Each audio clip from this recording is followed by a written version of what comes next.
Hello, everyone. Thanks for joining us for this special edition of San Diego Week, Blackout San Diego. The county is returning to normal today after 12 hours without power throughout much of the region. The sudden outage at 3:38 yesterday afternoon plunged the region into chaos, leaving millions without power. Traffic signals were out at almost all of the intersections in the county, causing gridlock. People were stuck in elevators. Many gas stations shut down and long lines formed at those that could remain open. Most businesses closed, even grocery stores. People scrambled to buy what they could, flashlights and water at the few stores that could open using emergency generators. Just some of the scenes from an unprecedented power outage that took the county by surprise and put us all on alert as we head into this 9/11 weekend. Tonight, we'll tell you what happened, we'll ask how it happened, and were we prepared? And we'll explore the economic fallout as retailers, restaurants, and grocery stores were forced to close their doors, even throw away much of their merchandise. First, let's look at where it all began, in central Arizona. This is where major electricity transmission lines connect. A short circuit here triggered a cascade of events that shut power down as far south as Tijuana and Baja California, all of San Diego County, and even parts of Orange County. The outage also caused a major sewage spill. Nearly 2 million gallons of sewage spilled into the Los Penasquitos Lagoon, contaminating beaches from Torrey Pines to Solana Beach. The massive blackout can be traced back to one event, one person, in fact, a power company employee who tripped a breaker at a substation in Arizona. The president of San Diego Gas and Electric says fail-safes built into the grid set off the resulting outage, an outage, he says, that could have been more extensive. Wherever you have a problem and you're starting to see the reverberations in that area, it will act to protect itself by sectionalizing areas. Sometimes you sectionalize small areas, sometimes it's larger areas. Had those circuit breakers not operated at San Onofre to separate our system from Edison, you would have seen other parts of the system also involved in this. It would have spread. So the automated equipment is designed to try to minimize the impact. And sometimes in a big outage, you say, well, it didn't minimize it. Well, if you think about it, it could have been bigger had they not operated properly in that kind of an event. Joining me now to talk about the San Diego power grid is Eric Frost, an expert at tracking a disaster here in San Diego County. He is director of SDSU's Immersive Visualization Center, and Bill Powers, an energy consultant and principal of Powers Engineering. Gentlemen, thanks for being here. Thank you. Thanks for having us. Bill Powers, let's begin with how does the mistake of one employee trigger off this entire outage? The incident that happened in Arizona at that substation should not have triggered an outage in San Diego. The protection protocols that are set up for this system assume that there could be a situation where that transmission line is forced out. And the system is supposed to be, assuming that it's being operated in the proper way, absorb that, in this case, shift the imported power from east to west, north to south, and the system should continue on normally. And so what happened in Arizona simply triggered the opportunity for SDG&E to demonstrate that their protection protocols worked. They did not, and that's a question. Eric, do you think they worked? Do you think, because SDG&E says this is what was supposed to happen? Yeah, I think in a way, and he obviously knows more about lots of the different kinds of details than I work on it with, mostly in a homeland security and disaster standpoint. A powerful part of what did take place is what did take place. And so you can say, these things in Arizona happened, the things came over here, and something in between. It did not occur by what people had thought beforehand. A good part of that is, in a homeland security sense, is somebody in Arizona taking down a tower isn't going to be able to devastate us. And that was actually a concern by a lot of people here looking at San Onofre and other places. Was the disaster something that was a homeland security incident related to 9/11? And very quickly, and as we were talking earlier, SDG&E helped pop that bubble of panic, that it was a technical something. Finding out what that technical something was really is the query now. But if one incident can lead to this kind of consequence, isn't that something we should be worried about in terms of a terrorist threat? If you know that one thing can have this kind of consequence?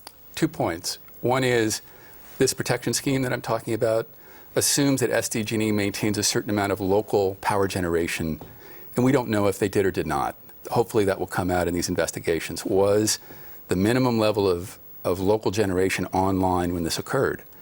The number 2 is it's a demonstration of the fragility of a system that relies on so much imports. And the response to that is having sufficient local generation that much of your power is coming locally, and you're not dependent on some fellow in Arizona triggering an event of this magnitude, potentially. So what do we do? How will we find any of this out? Yeah, well, in some ways, the sense that what did take place and the fact that the power is back on again, there's a real sense that things happened, it did fail over, there was a whole bunch of things that didn't happen because of the thing, and now try to say, how could it be made better? How could you actually make it so that didn't take place?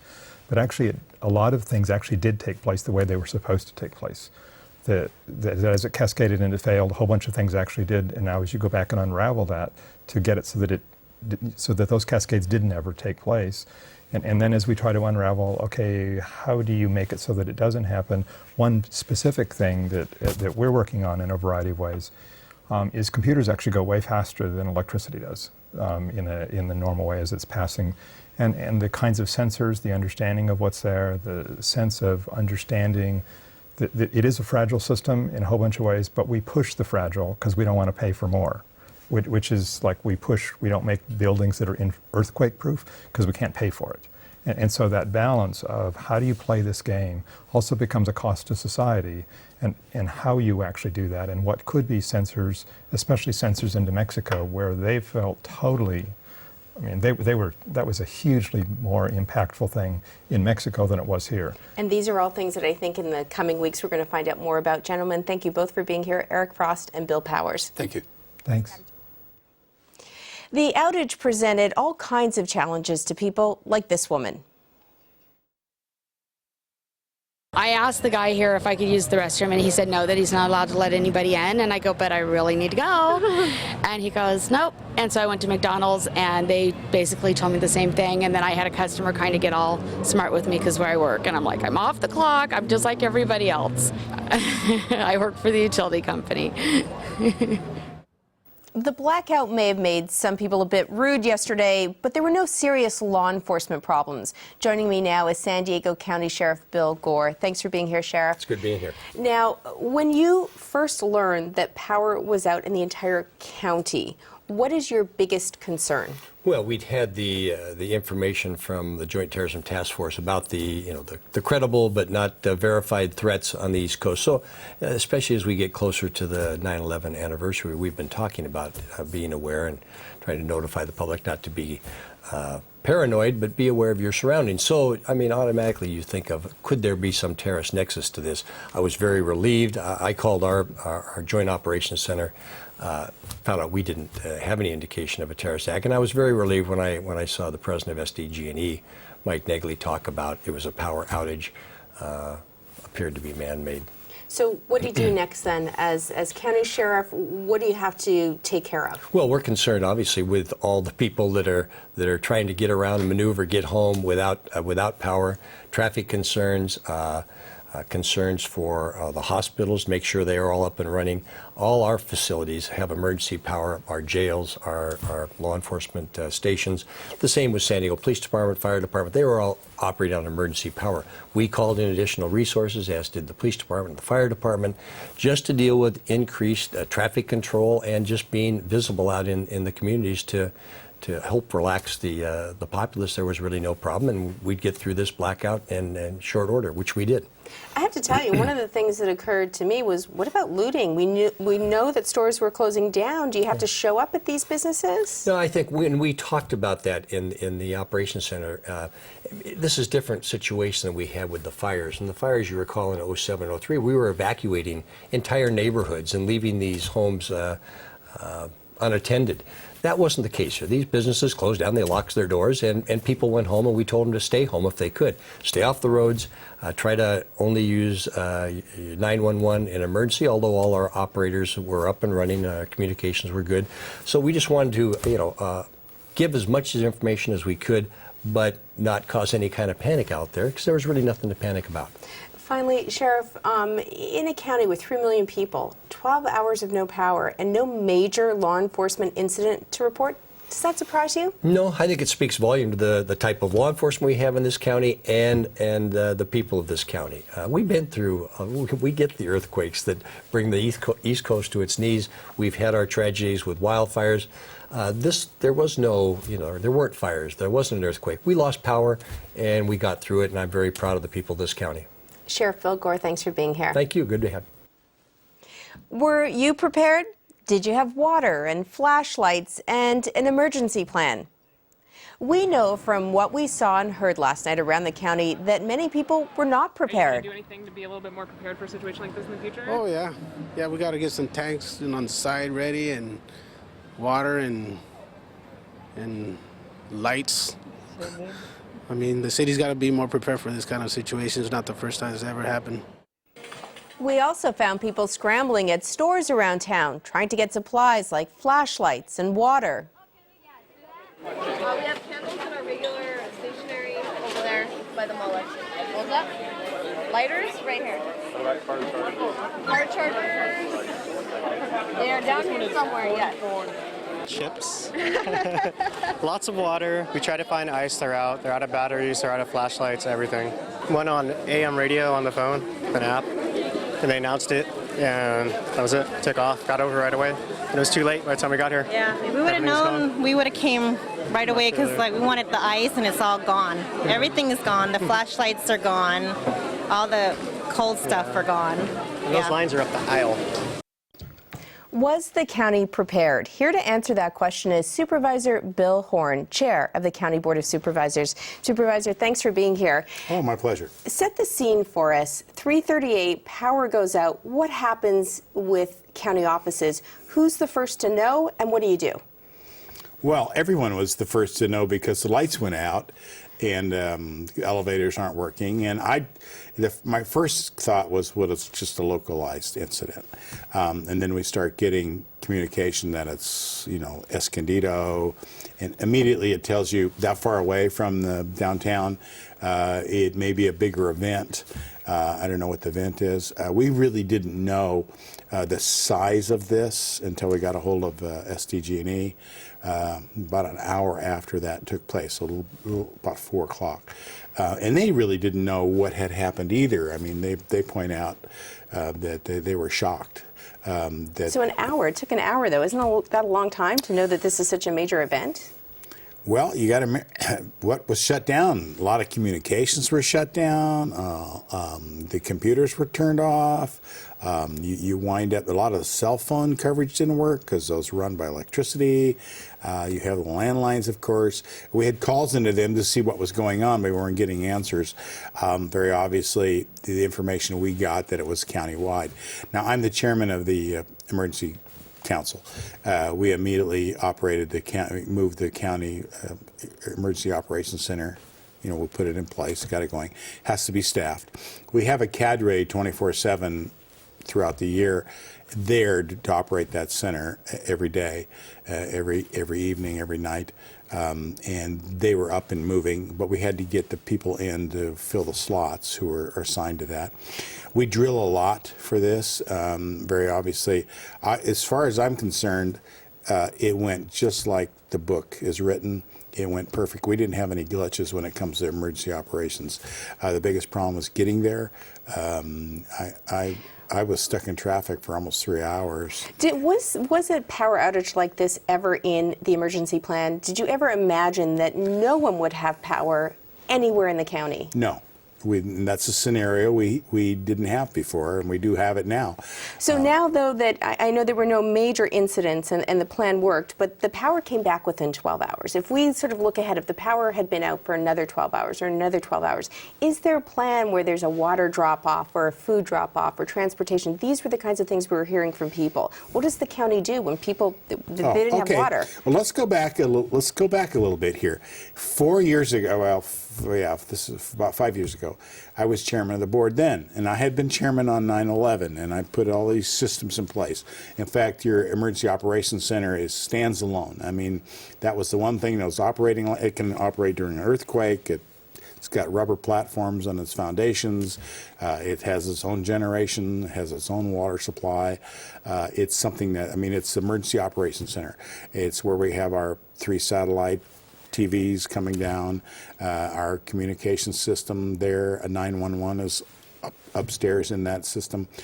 So everybody kind of coalesces to that point, and we got people from all over the county, all the cities. They're But at what point do you feel like you have to go out into the community with some kind of aid? Yeah. Well, last time I was chair, about 5 years ago, I sent out a booklet to every resident in the county about being prepared. I suggested that you have three days worth of water, 3 days worth of snacks or foods or whatever you want, 3 days worth of medication if you're on medication. That's 96 hours. We assume that by then things will happen. And so we pushed that. That was a big campaign we pushed. And actually yesterday, if you want to get something good out of this, the lights were out and there was very little TV. But if you had prepared, you were prepared. And I've got to say, for the citizenry of this county of San Diego and the city of San Diego, they all handled it really well. We did not have any chaotic incidents, any of those kinds of things last night. The reports today it was better than usual. I mean, but this is a lesson, really, isn't it? That if you don't have those things, if you don't have the water, if you don't have the food, because the county's not going to show up at your door with them. No, we can't. You got to understand, we're there to take care of whatever the emergency is, and each emergency is different. If it's a fire in East County or North County, or what have you, we can shut down. We can shut down the power, or we can shut down the, try to attack the problem. That's our public safety is our first concern. Okay. Right.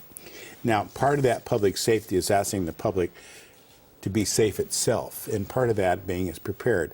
Now, I thought one of the good things last night was early on, Dr. Ward, the superintendent of county schools, we had a short discussion. I said, you really, when we have the 8 o'clock news conference, you've got to tell parents what they're going to do with their kids, because they need to know. Okay.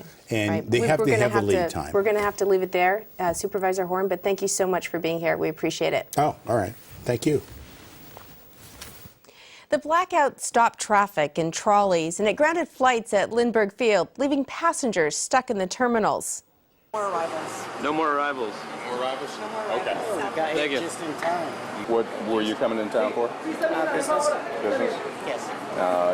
Is this going to affect that? Probably. But I was still planning on going to Waterworld, so we'll see how that goes. You're here for a family wedding, a big fat Greek wedding.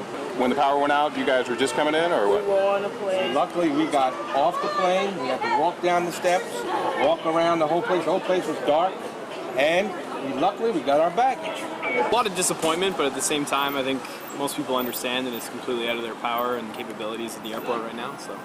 Yeah, we flew in from Phoenix, my husband and I, for our annual get-together with in-laws, and this is what happened. We were going to go to Boston, and we changed it to come here. Of course, it's raining there, so we're happy. At least it's sunny here. Power went out, and then the line got longer and longer, and things progressed from there. And as you can see now, there's just tons of people waiting to get out of here. And now the airport's officially shut down, and everybody's scrambling for the hotels and taxis and food and so forth. Well, many businesses were forced to close yesterday, and even today, some benefited from the disaster. Take a look. We're just running around. We are hungry, so I said to my wife, I'm looking for, honey, I need to water. So we saw these people right here, they're eating, so we said, the food, honey, food. A long line outside Tandoor Indian restaurant last night, one of the few restaurants able to serve food because it uses a gas grill. But many other businesses were forced to shut down. Joining me now to help us better understand the economic impact of the blackout is Marnie Cox, Chief Economist for SANDAG, the San Diego Association of Governments. Marnie, thanks for being here. Thanks for the invitation. Is there even a way to measure how much a blackout costs a community? Yes, the California Energy Commission has done studies like this in the state of California because we have blackouts all the time. And they basically divide the impacts into three areas: residential, commercial, and industrial. And the residential side is probably the least impacted. Only about 8% of the residents, when they surveyed them, reported any impact. And those that did report an impact, a majority of them were less than $50 in terms of maybe lost wages or something. You took a day off because your kids are at home. That's right. Okay. Exactly. And then the second step, the commercial one, about 33% were impacted. And then industrial was the greatest impact, about half of the industrial. And of that, again, ranges wide, all the way from hundreds to millions of dollars in terms of impact. But typically more than 50% had impacts of less than $10,000. And so two things that shows you. One, the impact is not significant in terms of an aggregate, right, in terms of the entire economy. But for individual companies, it could have a significant impact. For individual households, it could have a significant impact. So a lot of this study is really at the micro level as opposed to the aggregate macro level. I think the picture that many of us have over the last 24 hours are businesses that are closed, grocery stores throwing away food. In fact, there's a little pita restaurant down the street from where we're located, and they were struggling to save their food, in fact, to put it on ice. Small business potentially could have lost a lot of money. Yeah, that's right. In fact, those that their inventories are important to them for that sale that they require in order to pay their bills are probably spending overtime thinking about how to save that because it's a valuable product. The larger the business, the more insurance they might have. They might have backup systems in place, whether they be generators or other things, a capital piece of equipment that a small business couldn't afford to purchase. And so each step down that road, and I think you can see it even at the residential side, the point you mentioned, there are people who didn't expect to take today off, who are hourly wages, and now they've taken it off. That's going to hurt in terms of how much money they actually have available to them to either buy food or make the housing payment or rental payment or whatever they're going to do. It seemed everybody sort of did what they could. We want to play a clip actually from that local business, the Pita Pit, just down the road, about how they sort of got through all of this. Here it is. You never know what's going to happen from one day to the next. It's unpredictable. And running a business, you always have to be ready for that, you know? Kind of rolling with the punches and learning to work with, you know, whatever unexpected situation is going to come up from one day to the next is, I would say, one of the most fundamental skills in running a business, you know? You got to be.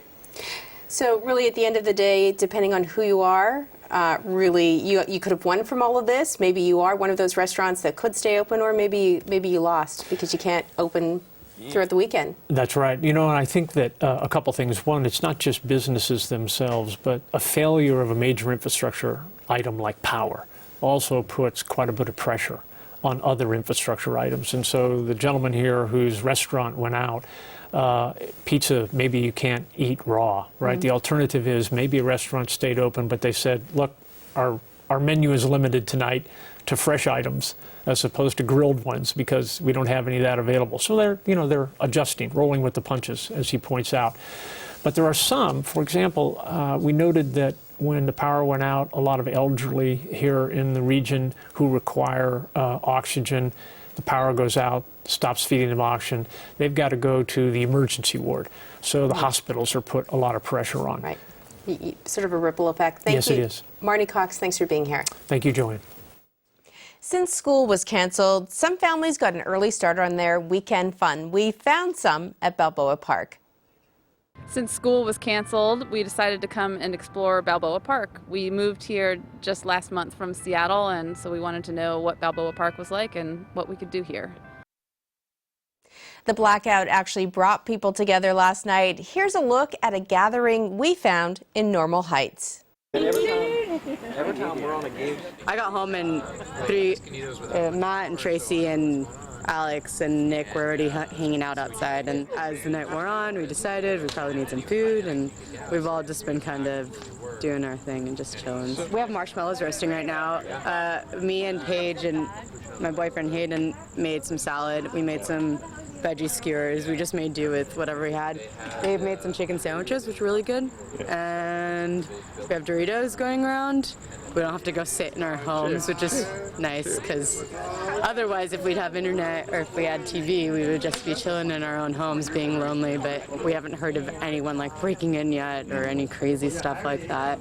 And also just kind of how, more than anything, when we were talking about this, just how privileged we are, because we don't, I'm sure the power goes out elsewhere, water isn't around, and here we're actually like, oh, whoa, no power, freak out, but it's a good thing it's only temporary, I guess. I don't know.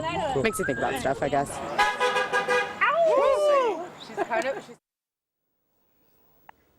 Well, as we told you earlier, there are a number of beach closures in the northern part of the county. We want to keep you updated. Go to our website, kpbs.org. All throughout the weekend, you can check on those closures. And we want to leave you now with some amazing views of the San Diego skyline during the blackout. They were taken by videographer Christopher Maui. Well, have a great night and a great weekend, and thanks for watching.